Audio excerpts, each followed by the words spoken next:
तो देखिए दोस्तों, आपको विवाह प्रमाण पत्र यानी कि मैरिज सर्टिफिकेट ऑनलाइन अप्लाई करने के लिए इस प्रकार से कोई सा भी ब्राउजर ओपन कर लेना है। सर्च बॉक्स में आपको टाइप करना होगा pehchan.raj.nic.in। जैसे ही आप ये साइट ओपन करते हो, आपके सामने इस प्रकार का आप ये ऑनलाइन आवेदन कर सकते हो, यानी कि मैरिज सर्टिफिकेट के लिए ऑनलाइन आवेदन कर सकते हो। तो देखिए इस प्रकार की आपके सामने साइट आने के बाद में यहाँ पर आपको थोड़ा सा नीचे स्क्रॉल करना है। नीचे स्क्रॉल करते ही हमें एक ऑप्शन मिल जाएगा आमजन आवेदन पत्र प्रपत्र भरें। आपको इस पर क्लिक करना होगा। जैसे ही आप इस ऑप्शन पे क्लिक करते हो, पेज रिलोड होता है और आपके सामने कुछ इस प्रकार का एक नया डैशबोर्ड पेज आएगा, जहाँ पर आपको आपकी डिटेल है जो शुरू से लेकर के अंत तक फिल करनी पड़ेगी। यहाँ पर आपको कुछ इंस्ट्रक्शन दिखाए गए हैं, इन इंस्ट्रक्शन को अच्छे से पढ़ना है। उसके बाद हमें विवाह प्रमाण पत्र के लिए ऑनलाइन आवेदन करना है, तो विवाह प्रपत्र के लिए हम सेलेक्ट करते हैं। उसके बाद हमें जो यहाँ पर कैप्चर कोड दिखाई दे रहा है, वो कैप्चर कोड हम यहाँ पर डालते हैं। जो भी हमें कैप्चर कोड यहाँ पे देखने को मिल रहा है वो हमें डालना है। प्रवेश करे वाले ऑप्शन पे आपको क्लिक करना है। जैसे ही आप इस ऑप्शन पे क्लिक कर देते हो, आपके सामने इस प्रकार से पूरा का पूरा पेज आ जाता है। अब हमें इसको किस प्रकार से भरना है वो भी बात हम देख लेते हैं। देखिए, सबसे पहले आपको यहाँ पर विवाह की दिनांक डालनी पड़ती है। जो भी विवाह की दिनांक है वो यहाँ पे डाल दीजिए। उसके बाद में जिस स्थान पर विवाह हुआ है वो स्थान यहाँ पर आपको डाल देना है। जैसे लड़की का गांव है तो लड़की का गांव सबसे पहले यहाँ पर हिंदी में डालना है, उसके बाद यहाँ पे अंग्रेजी में डालना है। उसके बाद विवाह स्थान, उसके बाद ये जो मेन स्टेज आती है वो ये आती है कि हमें है जो हमारा विवाह प्रमाण पत्र कौन से तहसील के अंदर कौन से विभाग में भेजना है या कौन से ऑफिस में भेजना है, वो हमें सेलेक्ट करना है। यहाँ से आपने आपका विवाह की डिटेल तो ऊपर दे दी है, लेकिन हमें मान लीजिए लड़के वाले विवाह प्रमाण पत्र बनवा रहे हैं, तो उस कंडीशन में यहाँ पे लड़के वाले का जिला सेलेक्ट करना पड़ेगा। उसी हिसाब से उनका जो पंचायत समिति चूज करनी पड़ेगी। उसके बाद इसी हिसाब से उनका गांव यहाँ से सेलेक्ट करना पड़ेगा। जो भी उनका गांव होता है वो यहाँ से सेलेक्ट करना पड़ेगा। अगर वो शहरी होते हैं तो यहाँ पे आप शहरी कर देते हैं। उसके बाद उनका जो शहर होता है, नगर पालिका होता है, वो सेलेक्ट करना है। उसके बाद यहाँ पे गाँव का नाम यहाँ से सेलेक्ट करना पड़ेगा आपको। उसके बाद यहाँ पे आपको नीचे आपका जन आधार कार्ड नंबर डालना पड़ेगा। जन आधार कार्ड नंबर डालते ही आपको नीचे सदस्य की डिटेल सेलेक्ट करनी होगी। जैसे कि मैं आपको कोई सा भी आप यहाँ पे रेंडमली नंबर डालोगे तो नंबर डालते ही आपके सामने सदस्य की डिटेल आ जाएगी। उस सदस्य जिस सदस्य के नाम से आपको ऑनलाइन अप्लाई करना है उसको यहाँ पे सेलेक्ट करना है। उसका नाम और हिंदी और अंग्रेजी में तो ऑटोमेटिक आ जाएगा, लेकिन यहाँ पे आधार नंबर आपको डालना पड़ेगा। आप आधार नंबर डालोगे, जो आधार कार्ड के अंदर नाम है वही नाम यहाँ पर होना चाहिए। यानी कि आपकी डिटेल जो एक्यूरेट जन आधार कार्ड में अपडेट होनी चाहिए, तभी आप यहाँ पे ऑनलाइन आवेदन कर पाओगे, अन्यथा नहीं कर पाओगे।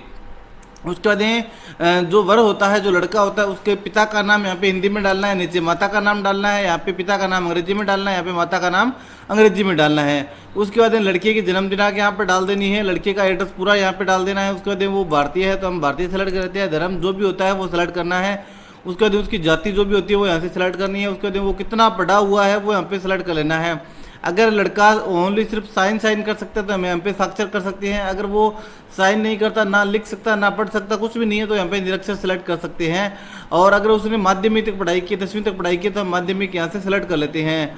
राज्य आपको यहाँ पे ऑटोमेटिक सेलेक्ट मिलेगा। उसके बाद जिला यहाँ पे आपको आपका सेलेक्ट कर लेना होता है। जो भी आपका जिला है वो सिलेक्ट करना है। उसके बाद आपको जो भी पिन कोड होता है वो डालना है। उसके बाद मोबाइल नंबर डाल देना है। ईमेल आईडी आपको डाल देनी है। ईमेल आईडी यहाँ पर डालने का ये बेनिफिट रहेगा, जैसे ही आपको विवाह प्रमाण पत्र जारी किया जाएगा, जारी होते ही आपकी इस मेल आईडी पे विवाह प्रमाण पत्र आ जाएगा। सेम टू सेम उसी प्रकार से यहाँ पे आपको वधु का जन आधार नंबर डालना है। किसी भी कंडीशन में अगर महिला का जन आधार कार्ड नंबर नहीं है या फिर महिला कोई अदर स्टेट की है, तो उस कंडीशन में आपको है जो एक अनुज्ञा प्रमाण पत्र जारी करवाना पड़ता है, एक स्थिरता प्रमाण पत्र जारी करवाना पड़ता है, जो कि आपकी पंचायत समिति और आपके ग्राम पंचायत लेवल पे होता है। तो उस पर मैंने एक अलग से वीडियो बनाया है, उसकी लिंक आपको वीडियो डिस्क्रिप्शन में दे दूंगा, वहाँ से आप देख सकते हो।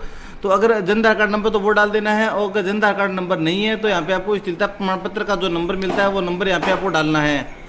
जिससे आप नंबर डाल करके मेंबर को सिलेक्ट करोगे, सिलेक्ट करते ही मेंबर का नाम यहाँ पे हिंदी में और अंग्रेजी में ऑटोमेटिक आ जाएगा।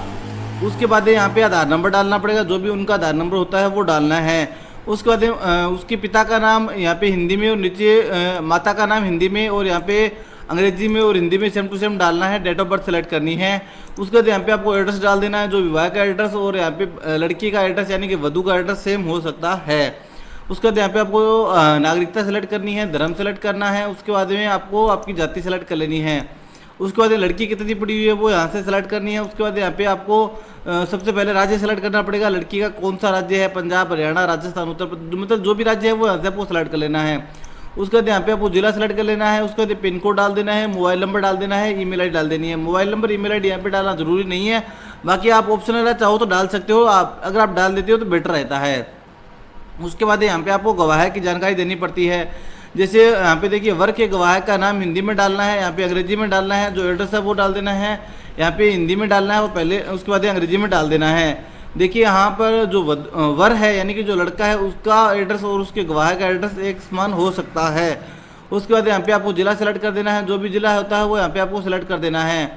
उसके बाद यहाँ पे आपको वर्क के मोबाइल नंबर डाल देने हैं, जो भी वर्क का मोबाइल नंबर होता है वो डाल देना है। वर्क के गवाह का मोबाइल नंबर अगर नहीं है तो भी कोई दिक्कत नहीं है, ये ऑप्शनल है, इस पर स्टार लगा हुआ नहीं है तो आप चाहो डाल सकते हो, ना चाहो तो कोई दिक्कत नहीं है।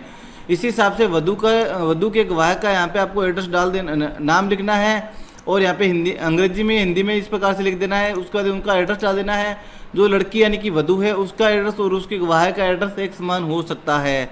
उसके बाद उनका यहाँ पे आपको राज्य सेलेक्ट करना है, उसके बाद उनका जिला सेलेक्ट करना है, उसके बाद मोबाइल नंबर ऑप्शनल है, चाहो तो डाल सकते हो, चाहो तो नहीं डालो, कोई दिक्कत नहीं है, कोई भी इशू नहीं आने वाला है। उसके बाद आवेदन की जो आवेदक होता है उसकी जानकारी यहाँ पर आपको देनी है, आधार number, Jan Aadhaar card number या फिर ID प्रूफ अन्य से भी आप दे सकते हो। जैसे हम आधार कार्ड से देते हैं तो यहाँ पे चेक बॉक्स पे क्लिक करना है, आधार नंबर डालना है, कैप्चर कोड डालना है, सत्यापित करे वाले ऑप्शन पे आप जैसे ही क्लिक करोगे उनके आधार कार्ड के अंदर जो नंबर लगा हुआ है उस नंबर पे एक OTP आएगा। OTP ला करके आप जैसे ही वेरीफाई करोगे तो नीचे आवेदक का नाम हिंदी में और अंग्रेजी में जो उनका एड्रेस होता है वो और आधार कार्ड नंबर ऑटोमेटिक यहाँ पे फिल हो जाएगा। उसके बाद यहाँ पे आपको जिला सेलेक्ट करना पड़ेगा, जो भी होता है वो जिला सेलेक्ट करना है, मोबाइल नंबर डालना है, स्थापित करे वाले ऑप्शन पे आप जैसे ही क्लिक करोगे नंबर पे एक OTP आएगा, OTP ला करके आपको वेरीफाई कर देना है। वर व वधू की यहाँ पे जॉइंट फोटो अपलोड करनी है। फोटो का साइज 50 KB से 100 KB के बीच में होना चाहिए, JPG फॉर्मेट में ही होनी चाहिए। फोटो अपलोड करते ही आपको वापस जाइए ऑप्शन पे क्लिक करना है। जैसे आप उस ऑप्शन पे क्लिक करोगे आपके सामने वापस इसी प्रकार का एक पेज आ जाएगा। उसके बाद कैप्चा कोड डालना है, इंद्राज करे वाले ऑप्शन पे क्लिक करना है। जैसे ही आप इस ऑप्शन पे क्लिक कर दोगे आपका विवाह प्रमाण पत्र का फॉर्म है जो सक्सेसफुली सबमिट हो जाएगा। उससे पहले आपको आपकी डिटेल है जो चेक कर लेनी है। आपकी विवाह प्रमाण पत्र सबमिट होते ही आपको रेफरेंस नंबर और पासवर्ड आपके नंबर पे आ जाएगा। जो नंबर अभी आपने यहाँ पर लगाए हैं उस नंबर पे आपका जो रेफरेंस नंबर है और पासवर्ड है वो आ जाएगा। उस रेफरेंस नंबर और पासवर्ड से आप उसको डाउनलोड भी कर सकते हो बाद में। उसके बाद में अगर आप उसमें कोई एडिटिंग वगैरह करना चाहो तो वो भी कर सकते हो। यहाँ से ऑनलाइन करने के बाद आपकी तैयार फाइल होगी, 2 पेज का यहाँ से प्रिंट निकलेगा, वो प्रिंट निकालना है, उस पर साइन करनी है, वर के गवाह की और वधू के गवाह के वर और वधू की फोटो लगानी है। उसके बाद इस संबंधित ऑफिस में जाकर के वो जो पेज 2 पेज यहाँ पे निकले हैं वो और जो आपने पूरी फाइल तैयार की है वो फाइल संबंधित ऑफिस में जमा करवा देनी है। वहाँ पर आपका छोटा सा कोई रसीद वगैरह कटवाएंगे, वो रसीद वगैरह कटवाने के बाद में वर और वधू के दोनों के साइन होंगे। साइन होते ही आपका विवाह प्रमाण पत्र वहाँ से जारी कर दिया जाएगा। आप चाहो तो वहीं से प्रिंट निकलवा सकते हो और अगर आप चाहो तो ऑनलाइन भी निकाल सकते हो। ऑनलाइन किस प्रकार से निकालना है इस पर मैंने अलग से वीडियो बनाया है, लिंक आपको डिस्क्रिप्शन में मिल जाएगा, वहाँ पर जाकर के देख सकते हो। इस प्रकार से आप विवाह प्रमाण पत्र के लिए ऑनलाइन आवेदन कर सकते हो। उम्मीद है आज के इस वीडियो में दी गई जानकारी आपको